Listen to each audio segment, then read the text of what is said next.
प्यारे बंधुओं, स्वागत है आपका अब्बा मंडल संस्थान सरोज देवानी। हमने पिछली वीडियोस में बताया है कि दत्तात्रेय जी के 24 गुरु थे। तो 24 गुरु उनको शिक्षा देकर गए, जिससे उन्होंने शिक्षा ग्रहण की उसी को अपना गुरु माना। तो आज हम ये बताएंगे आपको कि उन्होंने 5वें गुरु अग्नि को माना, छठे गुरु चंद्रमा को माना। तो 5वें गुरु अग्नि को माना इसलिए कि अग्नि इतनी तेज और प्रचंड होती है, इतना तेज होता है उसमें, लेकिन वो सब कुछ भस्म कर लेती है अपने आप में। इतना कुछ अपने अंदर भस्म कर लेने के बाद भी उस पर किसी वस्तु का कोई असर नहीं होता, सबको राख करती जाती है। संग्रह करने के लिए उसके पास कोई पात्र नहीं है। अग्नि अपने में संग्रह नहीं करती है, जो कुछ उसके पास आता है उसको होम करती जा रही है। जिस प्रकार लकड़ियों में भी अग्नि छुपी होती है, लेकिन कहीं पर वो प्रकट होती है, कहीं पर नहीं प्रकट होती, कहीं पर जलती है और कहीं पर नहीं जलती। तो साधक को भी ऐसे चाहिए कि अपने तेज को कहीं गुप्त रखे और कहीं उजागर कर दे जहां जरूरत हो, लेकिन अपना जो तेज है उसको संभाले।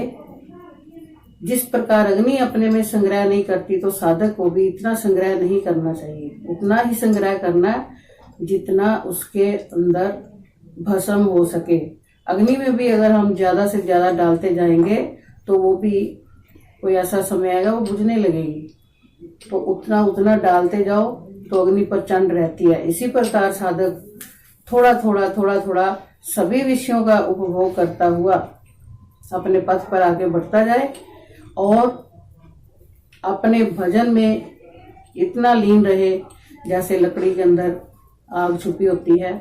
क्योंकि भक्ति जो होती है, प्रभु का नाम जो होता है, ये प्रचंड अग्नि के समान होता है। जहां जहां बिना मतलब के हमें इसे प्रकट नहीं करना चाहिए, गुप्त रखना चाहिए। तो छठे गुरु है उनके चंद्रमा। चंद्रमा को उन्होंने ऐसे गुरु माना कि चांद जो है वो कभी ना तो समाप्त होता है और ना ही कभी ये आरंभ होता है।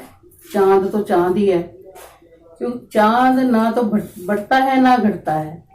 इसकी कलाएं बढ़ती हैं, कलाएं घटती हैं काल चक्कर के साथ।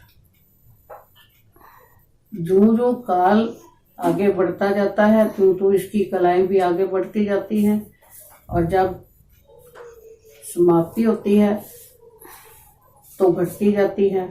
लेकिन ये समय के अनुसार सिर्फ कलाएं ही घटती और बढ़ती हैं।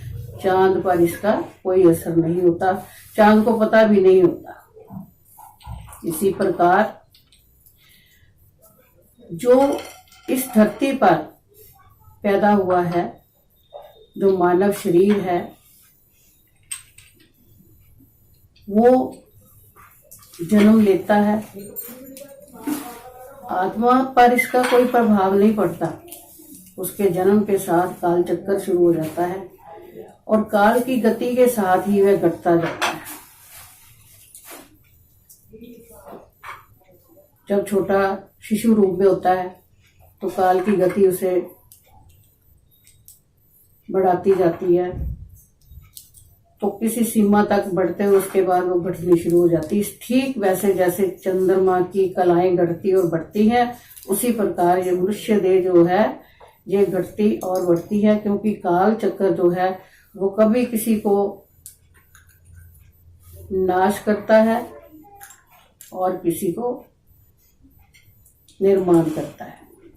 तो काल चक्कर के साथ ही सब चलता है। तो दत्तात्रेय जी ने चंद्रमा को गुरु इसी प्रकार माना, इसीलिए माना कि चंद्रमा के ऊपर कोई असर नहीं होता समय का, उसकी कलाओं पर होता है। साधक पर भी शरीर पर असर होता है काल का, लेकिन उसकी आत्मा पर, उसकी भक्ति पर कोई फर्क नहीं पड़ता, वे अपने रास्ते चलता जाता है। तो इसी लिए दत्तात्रेय जी ने चांद को और अग्नि को भी अपना गुरु माना। जिस प्रकार उन्होंने इन्हें अपना गुरु माना, तो साधक को भी इन्हीं के अनुसार चलना चाहिए। यही हमारी आज की वीडियो है।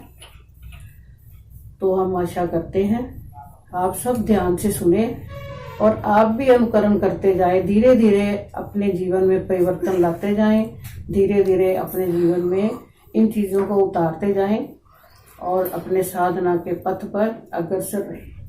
श्री कृष्ण गोविंद हरे मुरारी, हे नाथ नारायण वासुदेवा। श्री कृष्ण गोविंद हरे मुरारी, हे नाथ नारायण वासुदेवा। श्री कृष्ण गोविंद हरे मुरारी, हे नाथ नारायण वासुदेवा। ओम शांति शांति शांति। ओम।